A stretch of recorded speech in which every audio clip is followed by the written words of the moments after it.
문법 요소에 대해서 할 거예요. 문법 요소에는 여러 가지가 있는데 첫 번째 나오는 것들이 바로 높임 표현입니다.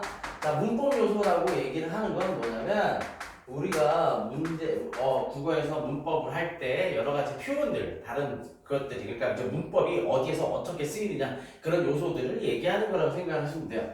그래서 첫 번째는 높임 표현인데 높임 표현에는 종류가 크게 세 가지가 있다. 첫 번째는 뭐냐?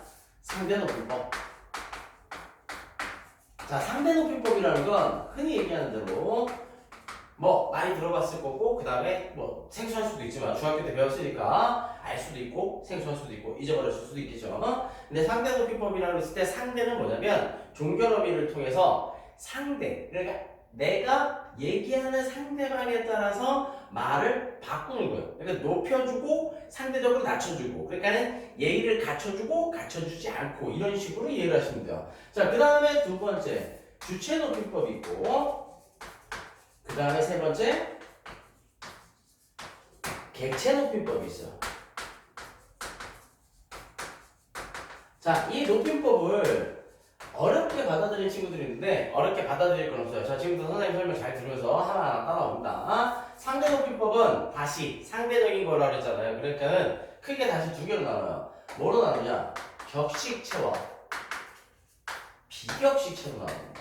그래서 격식체하고 비격식체인데 격식체라는 건 말 그대로 격식. 자, 예를 들어서 선생님이 지금 내일 모레 결혼을 할 거예요. 근데 여러분들이 그냥 막 후드 입고 추린 입고 올 수 없잖아요. 학원도 그런 거 올 수 있어도. 그러니까 그런 것들을 얘기하는 거예요. 그냥 예의를 갖춰주고 결혼식에 예의를 갖춰서 가야 될 거 아니에요. 마찬가지로 얘기를 할 때 최대한도로 예의를 갖춰주면 그러니까는 그냥 높여준다, 존대다라고 이해를 하면 안 되고 예의를 갖춰준다라고 생각을 해야 돼요.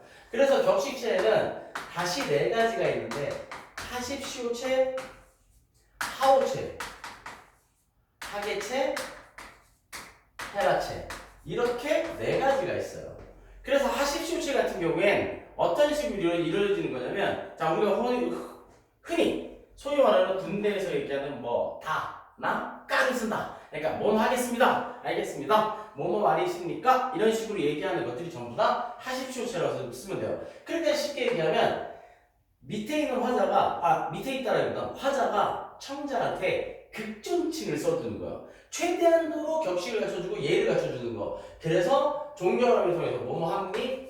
다나, 뭐뭐 합니까? 이런 식으로 발현이 되는데 가장 극존칭에 해당하는 예다라고 이해를 하시면 가장 쉽습니다. 그 다음에 뭐뭐 하오 이런 거는 사실은 이렇게 생각하시면 돼요.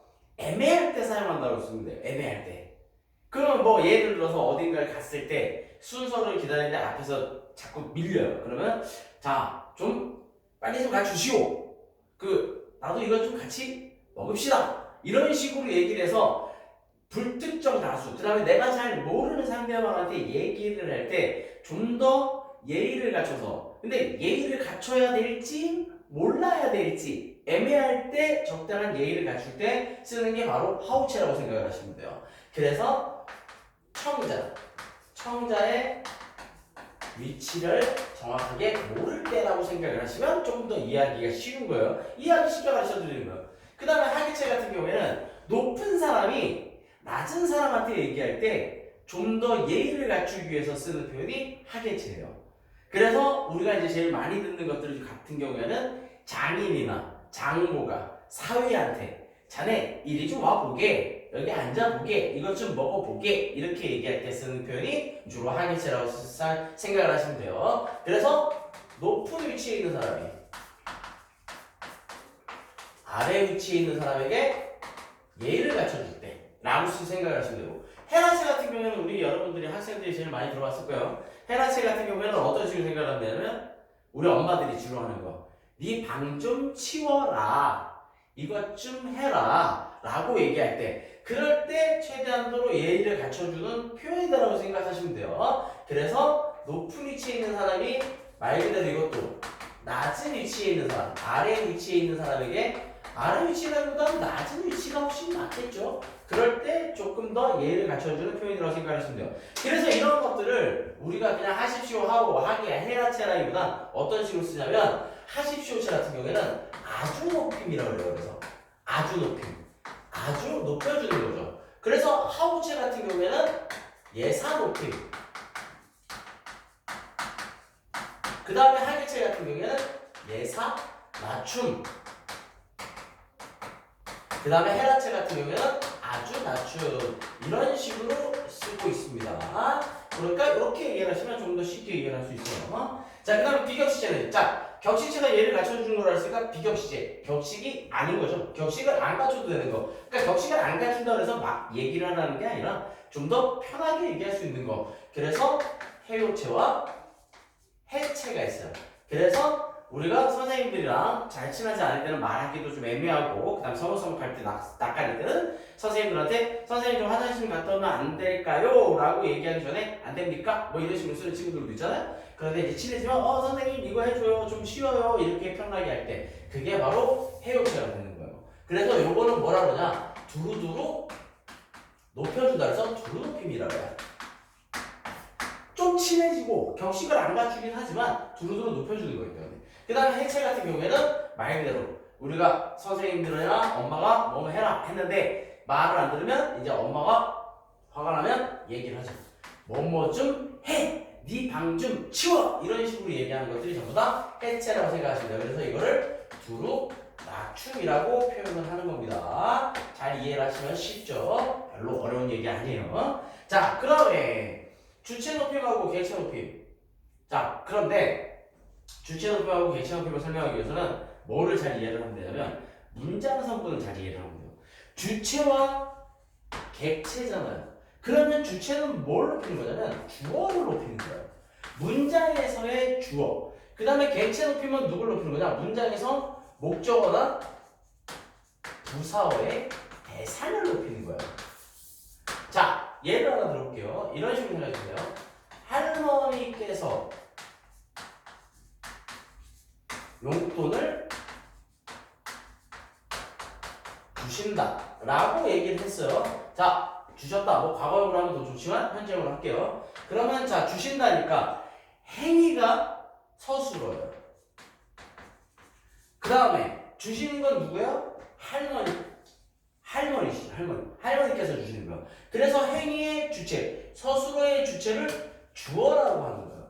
그 다음에 무엇? 대상을 목적어라고 해요. 용돈이 대상이죠? 목적어가 되는 거예요. 자, 그래서 주어, 목적어, 서술어가 이렇게 되는데, 그러면 여기서 보면, 자, 지금 주시는 거예요. 주체가 누구라 그랬어요? 할머니라 그랬죠? 그래서 할머니를 어떻게 주는 거예요? 높여주는 거잖아.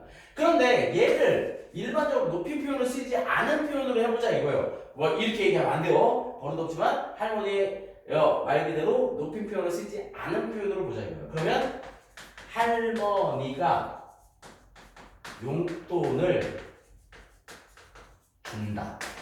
이렇게 얘기를 한단 말이에요. 그죠? 자, 여기에서 이 두 가지 문장을 구분을 했을 때 비교를 해보면 높임 표현, 특히 주체 높임을 어떻게 사용하는지 정확하게 알 수 있어요. 자, 주어를 보니까 여기서는 주격조사가 가를 썼죠. 이게 일반적인 문장이라고 했어요. 일반적인 문장. 일반 문장. 그럼 일반 문장일 때 주격조사가 가였어요. 그런데 여기서는 어떻게 해요? 주격조사가 깨서로 가죠. 그러니까는 뭐예요? 주체 높임을 하는 방법은 주어를 높이기 위해서 뭐뭐 주격조사 깨서를 사용하는 거예요. 자, 그 다음에 용돈을 주신다 했는데 주다죠. 자, 이거는 선어말음이라 그러는데 선어말음이랑 똑같이 들어가요. 현재형 선어말음이. 그 다음에 달라지는 건 주다와 주시다예요. 그래서 보면 여기에 시가 들어가죠. 그래서 이걸 뭐라 그러냐면 높임 선어말음이라고 그래요. 그래서 높임 선어말음인데 시 혹은 먹다 같은 경우에 먹으시다. 물론 먹으시다라는 높임 표현이 잡수시다라는 표현이 있지만 예를 들어서 설명하는 거예요. 네, 먹다라는 게 의시. 그래서 시나 높임 선어 발음이 시나 혹은 의시를 사용할 때 요거 두 가지를 사용하게 되면 주체 높임이 되는 거예요. 그러면 여기서 이게 높임 선어 발음이니까 시나 의시 이거를 사용하는 거. 그 다음에 깨서를 사용하는 거. 이렇게 되면 충분히 주체 높임을 만들어내는 거다라고 할 수 있겠어요. 그러니까 뭐냐? 이렇게 복잡하게 설명하지만 가장 중요한 건 서술어에서 해당하는 주어를 높이느냐, 서술어의 대상이 주어를 높이느냐, 아니면 목적어를 높이느냐를 생각해보면 쉽게 이해할 수가 있게 되는 거예요. 자, 이거를 또 다른 식으로 객체 높임으로 만들어 볼게요. 할머니께서 용돈을 주신다라는 이 표현을 조금 변형을 해서 객체 높임으로 만들어주면 이렇게 되는 거야. 나에게 생긴 돈은 할머니께서가 아니라 할머니께 받은 것이다. 이렇게 얘기를 하는 거예요. 그럼 자, 받은 것이에요? 그럼 이쪽이 서술어 파트가 되겠죠?